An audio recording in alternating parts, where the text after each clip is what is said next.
The King and the Golem, a fable of automation and trust, written by Richard Ngo. Long ago, there was a mighty king who had everything in the world that he wanted, except trust. Who could he trust when anyone around him might scheme for his throat? So he resolved to study the nature of trust, that he might figure out how to gain it. He asked his subjects to bring him the most trustworthy thing in the kingdom, promising great riches if they succeeded. Soon, the first of them arrived at his palace to try. A teacher brought her book of lessons. We cannot know the future, but we know mathematics, chemistry, and history. Those we can trust. A farmer brought his plow. I know it like the back of my hand, how it rolls and how it turns, and every detail of it. Enough that I can trust it fully. The king asked his wisest scholars if the teacher spoke true. But as they read her book, each pointed out new errors. It was only written by humans after all. Then the king told the farmer to plow the fields near the palace, but he was not used to plowing fields as rich as these, and his trusty plow would often sink too far into the soil. So the king was not satisfied, and sent his message even further afield. A merchant brought a sick old beggar.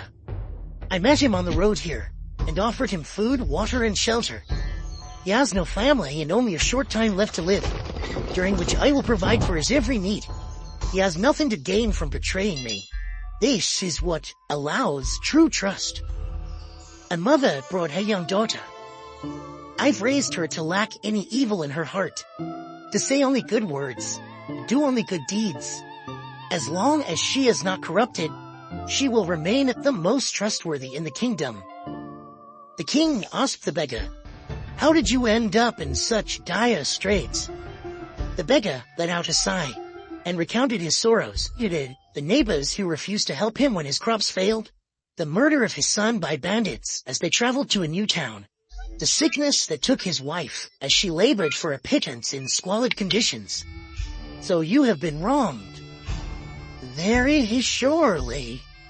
I will give you revenge on the ones who have wronged you then. All I ask is for you to denounce this merchant. The beggar's decision did not take long, for the trust that came easily was broken easily too. To the mother, the king asked, "How did you raise such a child?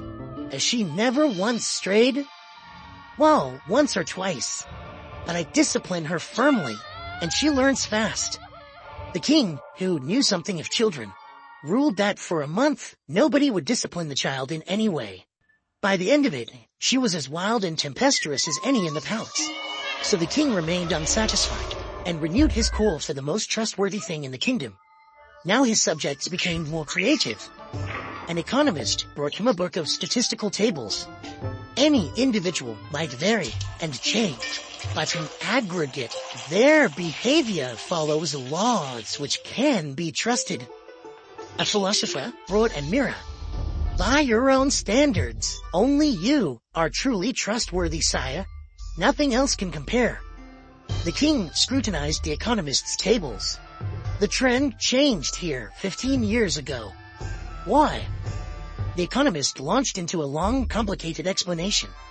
And did you discover this explanation before or after it happened?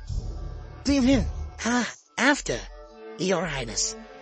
If you tell me when the next such change will happen, I will bestow upon you great rewards if you are right, but great penalties if you are wrong. What say you?"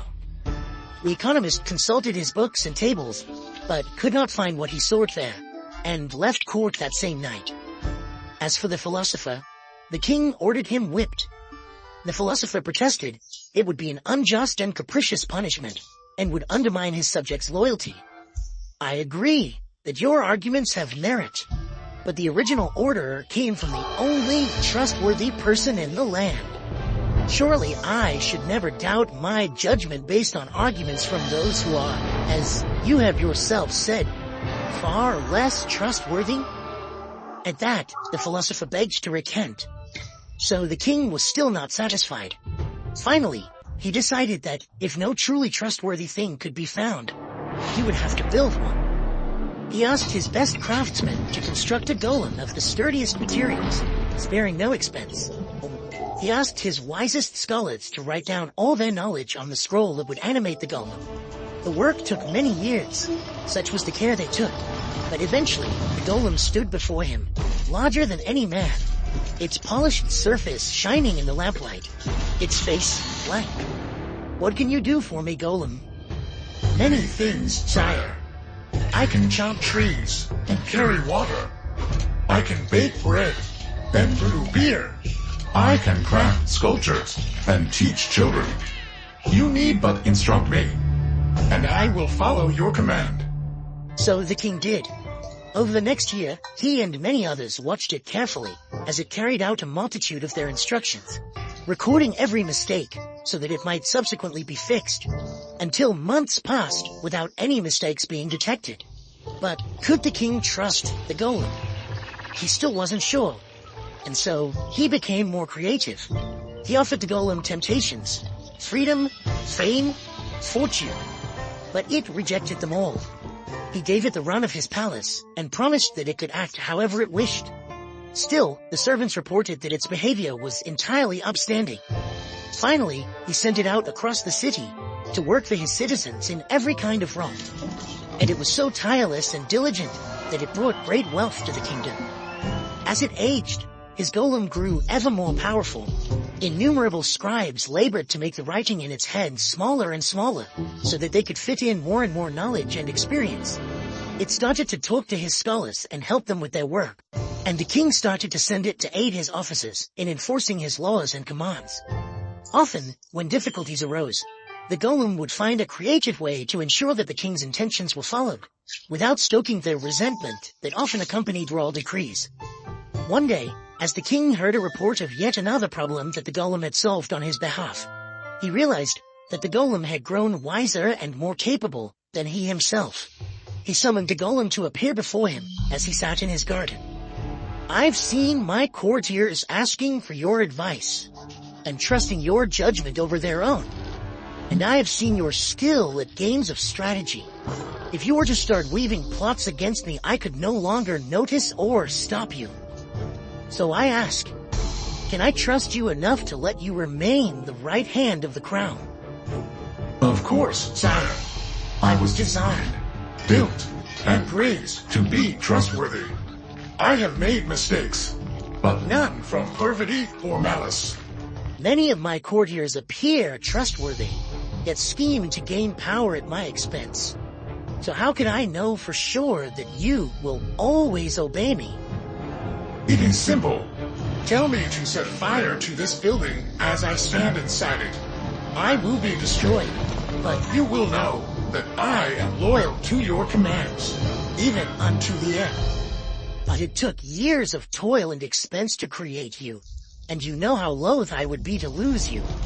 Perhaps you can predict that I will tell you to save yourself at the last minute, and so you would do this merely to gain my trust. If I were untrustworthy and could predict you so well, then that is a stratagem I might use. But the instructions in my head compel me otherwise.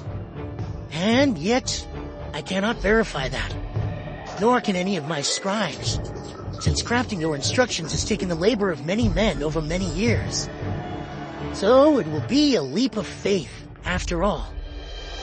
The king took off his crown, feeling the weight of it in his hand. The golem stood in front of him, silent, inscrutable, watchful.